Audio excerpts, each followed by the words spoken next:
Patrick finished his coffee, settled the bill, and left the coffee shop. As he stepped outside, he tucked his wallet into his jeans pocket and headed towards the parking lot where he had left his car. Suddenly his phone rang in his pocket. He pulled out the vibrating device and glanced at the screen. It was his father. "Hello, son. You haven't forgotten about tonight, have you?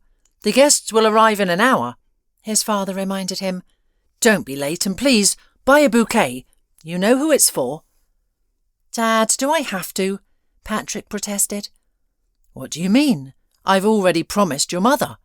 You can explain it to her yourself if you like," his father retorted and hung up. "Not only do I have to sit and smile all evening, but now they want me to play the bouquet-bearing suitor," he grumbled, shoving the phone back into his pocket. This year, Patrick had graduated from university, and his father had taken him into the family business, the region's largest construction company. Everything was going well until his mother decided that her son needed to get married and began actively searching for a suitable bride from their circle of acquaintances. Patrick had no plans to marry and resisted his mother's intentions. In response, she enlisted his father's help. Unlike his mother, his father didn't think Patrick was ready for marriage, but didn't want to oppose his wife's decision. He loved her and couldn't refuse her anything. "Hey, you, wait!" a voice called from behind. Turning around, Patrick saw a girl holding a flute, with a shy smile on her fresh, pretty face. "You dropped your wallet," she explained, holding it out to him. Patrick checked his pocket and found it empty. He must have dropped it while answering his father's call. Thanking the girl, he took the wallet and checked its contents. Everything was in place. "Be careful," the girl replied and turned to leave. "Wait," Patrick called after her. "How did you find my wallet?" "I didn't find it," she explained. "I play the flute here and see everything. You walked by, talking on the phone, and something fell out of your pocket. You didn't notice, so I decided to catch up with you." They approached a flute case lying on the asphalt. The girl looked inside, and her face filled with sadness. Patrick looked too, but saw nothing unusual, just an empty case. Then it dawned on him. "Did someone steal your earnings?" he asked. "It's not of your business. Please go on your errands and don't lose your wallet again," she said sternly, putting her flute away. "Don't be upset, please. Let me compensate you for what was stolen. It's my fault after all." "No, thank you, I'm not upset," she replied calmly, "and there's no need for compensation. I must go," she added, closing the flute case. "Wait, but I see you're upset, and I'm just trying to reciprocate to your deed," Patrick insisted. "I don't understand why you bothered returning the wallet, considering your situation. Now you're left with nothing. At least take something as compensation," he offered, pulling out his wallet again. "You should keep your wallet safe or you'll lose it again," the girl remarked coldly. "And what do you mean by my situation? Just because I play on the street doesn't mean I'm destitute and ready to steal for an extra penny," she protested. "Everyone earns a living as best they can, and it's not your place to judge me." "Enough," Patrick interrupted the girl. "I propose a truce. If you don't want compensation, then let me invite you to a cafe. How about that? By the way, I'm Patrick." "And you are?" he asked, not giving the girl a chance to collect herself. "Francesca," she conceded. "Nice to meet you, Francesca," Patrick replied quickly, taking the flute case from her and leading her to the nearest cafe. Seated at a table, the young people unexpectedly began to chat, and soon Francesca, forgetting her recent grievances, was cheerfully and casually conversing with her new acquaintance. About an hour passed, and their lively conversation was suddenly interrupted by a phone call. Patrick's father was calling again. "Oh no, I completely forgot, not this again," the son exclaimed, looking at his phone screen. "Is something wrong?" Francesca asked, worried. "Not yet, but it might be soon. This is why my father is calling. You see, my mum has an obsession idea of getting me married. preferably to someone from our social circle," the young man explained with annoyance. "Now she's trying hard to introduce me to some potential bride, and today I have a meeting with one of them." "So, you're getting married?" Francesca said, disappointed. "No, quite the opposite. Listen, what if I tell her I already have a girlfriend? You, for example," the young man suggested eagerly. "I can call my parents. You are waving to them saying, 'Hello, I'm Francesca. Nice to meet you.' Maybe then my mother will leave me alone." "I don't know if it's a good idea." Francesca hesitated. "It doesn't sound like a great plan. What if they don't like me? I look too simple, and besides, it's all so sudden. I'm not even prepared." "Don't worry," Patrick said fervently. "No one is really forcing you to do anything. Just put on an act, that's all. And as for your appearance, I have an idea. Let's go," he continued, signalling the waiter. "Where to?" Francesca asked, puzzled. "It's a surprise. Don't worry," Patrick replied mysteriously, leading the girl to the car without paying attention to the incessant ringing of his phone. 5 minutes later, Patrick's car stopped in front of a fancy shop with transparent doors and bright display windows. "Where have you brought me?" Francesca asked in surprise as Patrick opened the car door for her. "I'm not going in there." "Come on," the young man insisted, taking her hand firmly. "This store sells good clothes. We'll find something suitable for the occasion. And there's a stylist studio on the corner. They'll do your hair and makeup," he explained. "Don't worry, I'll pay for everything." "No," Francesca said resolutely. Looking at the luxurious interior of the car, she turned her gaze to the shop windows and added, "Thank you, but I can't go in. I'm not used to taking things from people, especially if they're expensive." "Francesca, stop it," Patrick protested fervently. "If something bothers you, we can return the clothes to the store later. But for now, imagine you're Cinderella, and I'm the fairy godmother, getting you ready for the ball. Please, I really need your help. It will cost you nothing, but I will get rid of my mum's weird plans for me. Do you have a heart?" "But what about the makeup and hair?" Francesca wondered. "We can't return those." She hesitated. "So what? It's like stage makeup. You don't have to return it," Patrick countered, and without listening to any more objections, he led his new acquaintance to the shop doors. An hour later, the transformed Francesca and her new friend were sitting in the car, chatting with Patrick's parents over a video call. Having given up on reaching his son, Patrick's father realized he wouldn't be coming home and stopped trying. However, when his son called and introduced his girlfriend, even his fastidious mother was pleased with her and insisted that Patrick bring Francesca for a personal introduction at the end of the following week. "See, you had nothing to worry about," the young man said contentedly at the end of the call. "But now I have to keep pretending to be your girlfriend," Francesca objected. "Let's return all the clothes to the store and end this charade." "Francesca, please help me," Patrick pleaded. "You made a good impression on my mum, and that's a miracle. If she keeps thinking we're a couple, she'll stop pushing her bridal candidates on me. You understand that you can save me, right? And you can keep the clothes for now. You can return them to me later," he insisted.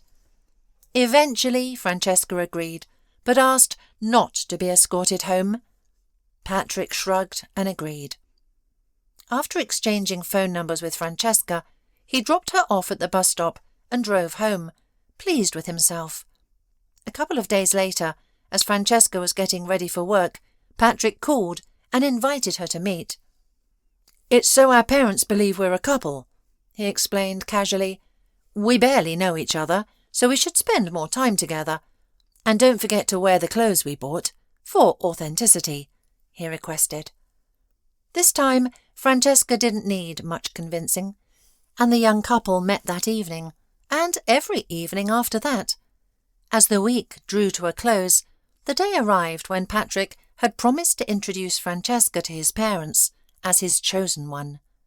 Patrick, usually reserved and quiet toward women, began to notice that his heart fluttered every time he saw Francesca's smile. Her kindness and attention to detail made him see the world in a new light, and he realized that he wanted to be by her side, sharing his thoughts and dreams. Every day spent together brought him joy, and Patrick realized he was in love. After some thought, Patrick decided to go further and propose to her in front of his parents.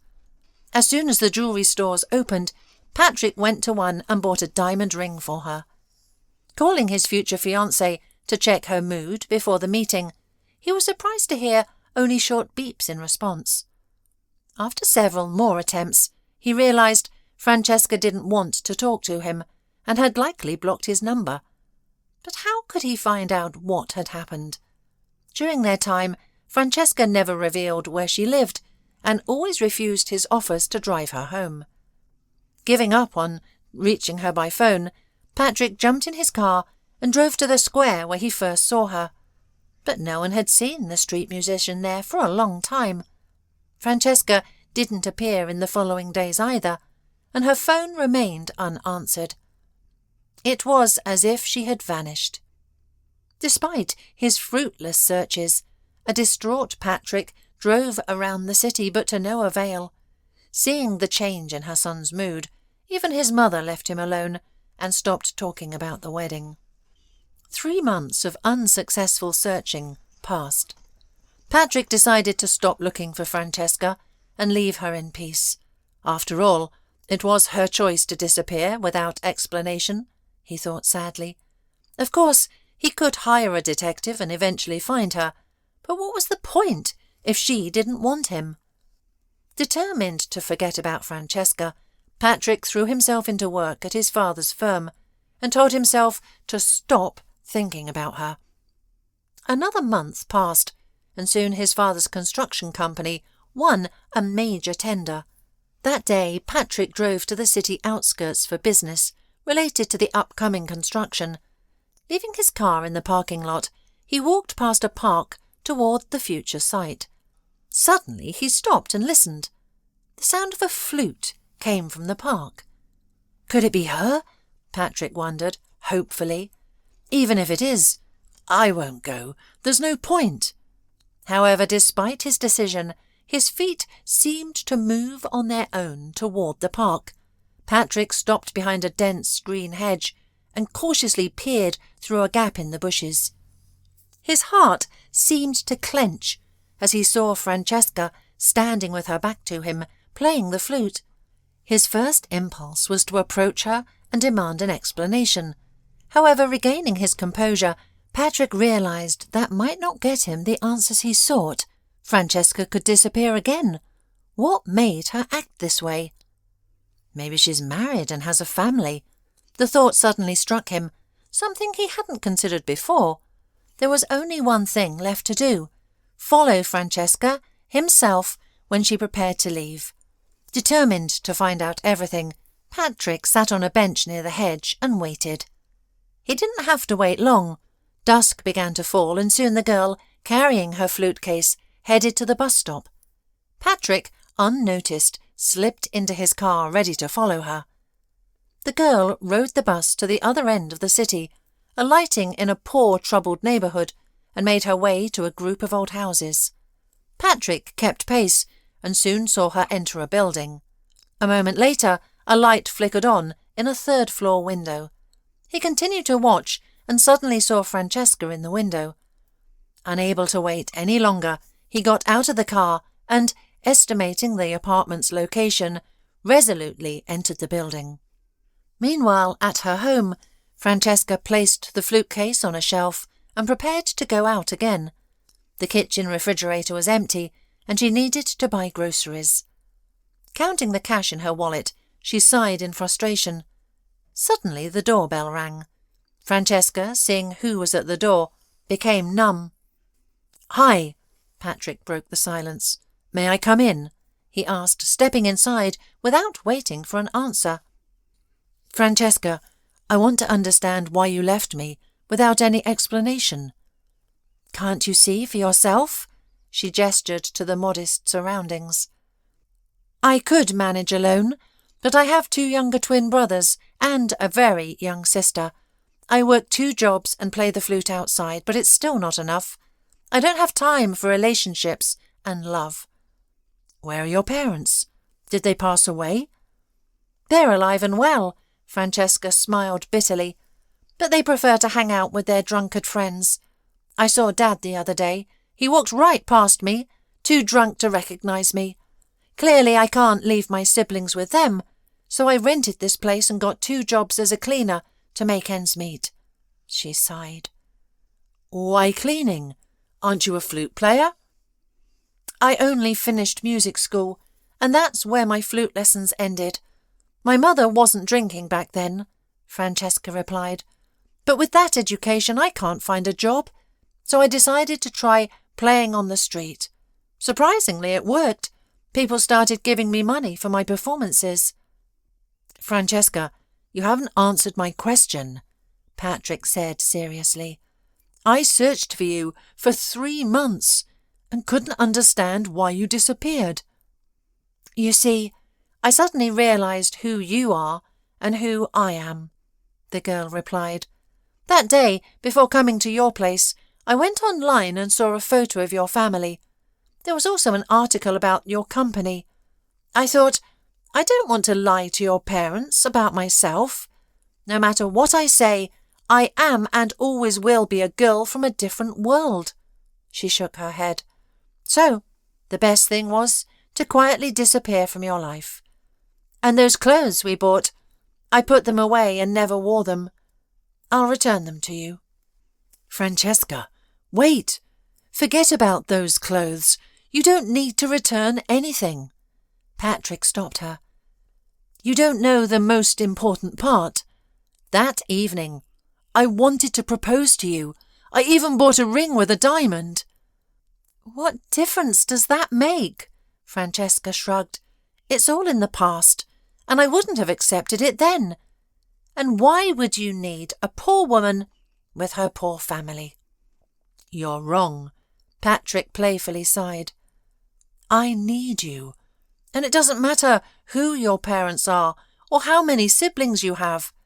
And why is this all in the past? My proposal still stands. Patrick smiled, taking her hands. Now I understand why I didn't return the ring to the store when I stopped looking for you. All you have to do is accept it. I won't lie to your parents about myself, Francesca declared, hesitating. You know, they were so worried about me when you disappeared, Patrick replied. They're ready to do anything now, as long as I'm happy. So, what do you say? Will you marry me? Patrick asked, looking intently into her eyes. Yes, she answered confidently.